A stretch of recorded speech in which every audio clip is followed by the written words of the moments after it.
సరే, ఏదైతే యుఎస్తో trade deal ఉందో దానివల్ల భారత వ్యవసాయ డైరీ రంగానికి నష్టం వాటిల్లుతుంది అని మీరు అనుకుంటున్నారా?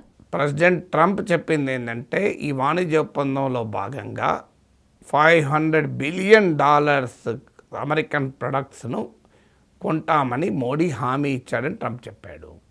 దీనిపైన మోడీ ఏమీ చెప్పలేదు, ఇండియన్ మినిస్టర్స్ కూడా ఏమీ చెప్పలేదు. కామర్స్ మినిస్టర్ ఇచ్చిన వివరణలో కూడా ఈ అంశం లేదు. సో ఆ $500 బిలియన్ ఏంటివి కూడా ఏ రంగాల్లో కూడా ట్రంప్ చెప్పాడు. ఎనర్జీ, టెక్నాలజీ, అగ్రికల్చర్ అని వివరంగా చెప్పాడు. సో ఎప్పటి నుంచో భారత్ అమెరికా ట్రేడ్ డీల్ ఆగిపోవటానికి ముఖ్య కారణమే అగ్రికల్చర్ అండ్ డైరీ. ఎందుకంటే మన దేశంలో agriculture and dairy more than 50% of the పాపులేషన్కి జీవనోపాధి. జాతీయ ఆదాయంలో 14-15% ఉంటుంది. కానీ దేశంలో ఉన్న టోటల్ లైవ్లీహుడ్ ఆపర్చునిటీస్లో మోర్ దెన్ 50% ఒక అగ్రికల్చర్ అరౌండ్ 50% ఉంటుంది. సో అందువల్ల మన దేశంలోకి కనుక ఇలా చౌకగా అమెరికా ఉత్పత్తులు అగ్రికల్చర్ అండ్ డైరీ ప్రొడక్ట్స్ వస్తే మన దేశ రైతాంగం దెబ్బతింటారు, మన పాల ఉత్పత్తిదారులు దెబ్బతింటారు. ఎందుకంటే ఇప్పుడు మన దేశంలో సగటున మీకు 60% మంది రైతాంగం, మోర్ దెన్ 60%, 2/3 రైతాంగం 5 ఎకరాల లోపు ఉన్నవాళ్ళు. అదే అమెరికాలో సగటున ఒక్కొక్క రైతుకు కొన్ని వేల ఎకరాలు ఉంటాయి. సో పోటీ పడగలరు. అలాగే మన దేశంలో సగటున ఒక పాల ఉత్పత్తిదారులో మెజారిటీ 2 ఆవులు ఉన్నవారు ఉంటారు. సో 1 లేదా 2 ఆవులు. కానీ అమెరికాలో కనీసం 200-300 ఆవులు సగటున ఉంటాయి. ఇది చాలా తక్కువ వేలలు ఉంటాయి. సో అమెరికన్ డైరీ సెక్టార్తో, అమెరికన్ అగ్రికల్చర్తో ఇండియా పోటీ పడలేదు. అక్కడ హెలికాప్టర్లతో విత్తనాలు వేస్తారు, భారీ ఎత్తున యంత్ర పరికరాలు వాడతారు. సో అక్కడ భారీ ఎత్తున సబ్సిడీలకు కూడా అమెరికా ఇస్తుంది. ఎందుకంటే అమెరికన్ పాపులేషన్లో 2% అగ్రికల్చర్ ఆధారపడేది.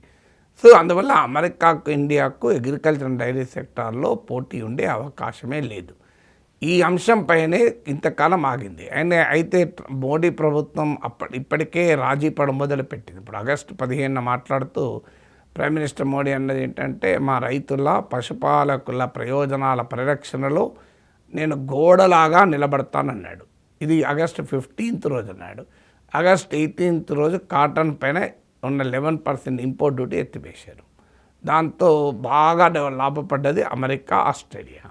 దాంతో మన పత్తి రైతులు విలవిలాడాల్సి వచ్చింది, ధరలు పడిపోయాయి. సో అందువల్ల ఆ అనుభవం మనకు ఆల్రెడీ ఉంది. అందువల్ల ట్రంప్ చెప్పింది నిజమా అనే అభిప్రాయం కలుగుతుంది. అయితే ఇంతవరకు భారతదేశ నాయకులు మాత్రం దాన్ని ఇప్పటివరకు ట్రంప్ వ్యాఖ్యల్ని ఖండించలేదు, నిజమని చెప్పలేదు. ఈవెన్ భారత్ యూరోప్ ఒప్పందంలో కూడా మనము ఈ core agriculture products and dairy products exempt చేశాం. ఏదో కొన్ని యూరోపియన్ ఆలివ్ ఆయిల్ ఇట్లాంటివి ఎలో చేశాను తప్ప కోర్ అగ్రికల్చర్ ప్రొడక్ట్స్ని ఆపాం. కానీ అమెరికా చెప్పేది, అమెరికా కూడా అలా ఆల్మండ్స్, వాల్నట్స్ ఇలాంటి విషయాల్లో ఇండియా కన్సెషన్స్ ఇవ్వడానికి సిద్ధపడింది. కానీ అమెరికా అడుగుతున్నది కార్న్, మొక్కజొన్న, సోయా, కాటన్ ఇలాంటి భారతదేశంలో కూడా ప్రధానంగా ఉత్పత్తి చేసేటువంటివి. సో అందువల్ల ఇది ఖచ్చితంగా దేశ రైతాంగం వెన్నెముక్క విరిచేటువంటిది. అయితే పీయూష్ గోయల్ మాత్రం చెప్తున్నది, sensitive sectors like agriculture and డైరీని మేము అవాయిడ్ చేస్తున్నామని చెప్తున్నాడు, ఎలో చెయ్యము అని అంటున్నాడు. కానీ హిస్టరీ ఏం చెప్తోంది? ప్రైమ్ మినిస్టర్ ఆగస్ట్ 15 అన్నాడు, 3 రోజులకు కాటన్ పైన ఇంపోర్ట్ డ్యూటీ ఎత్తివేశారు. అందువల్ల ట్రంప్ నమ్మంటారా అంటే ట్రంప్నే నమ్మము. కానీ ఇండియన్ గవర్నమెంట్ గతంలో చేసిన పని చూసినప్పుడు ట్రంప్ చెప్తున్న దాని మీద ఎక్కడో చోట అనుమానం అయితే కలుగుతుంది. అయితే ఫుల్ టెక్స్ట్ వచ్చేంత వరకు మనం ఖచ్చితంగా చెప్పలేము. ఎందుకంటే ఇప్పటి వరకు ఫుల్ టెక్స్ట్ ఎక్కడా పబ్లిక్ డొమైన్లో లేదు. ఫైనాన్స్ మినిస్టరే నాకు డీటెయిల్స్ తెలియదన్నారు. సో అందువల్ల ఇక కామర్స్ మినిస్టర్ దగ్గర కూడా లేదు. ఇంకా పూర్తి ఫైనల్ నెగోషియేషన్స్ ఇంకా ఉన్నాయన్నాడు. సో అందువల్ల ఇప్పటికైతే ట్రంప్ చెప్తున్నాడు ఇండియా కొంటుందని. ఇండియన్ లీడర్స్ మాత్రం లేదు, కొనము అమెరికన్ అగ్రికల్చర్ డైరీ ప్రొడక్ట్స్ అంటున్నారు. కొంటే మాత్రం ఇది చాలా ప్రమాదకర పర్యవసనాలకు దారితీస్తుంది.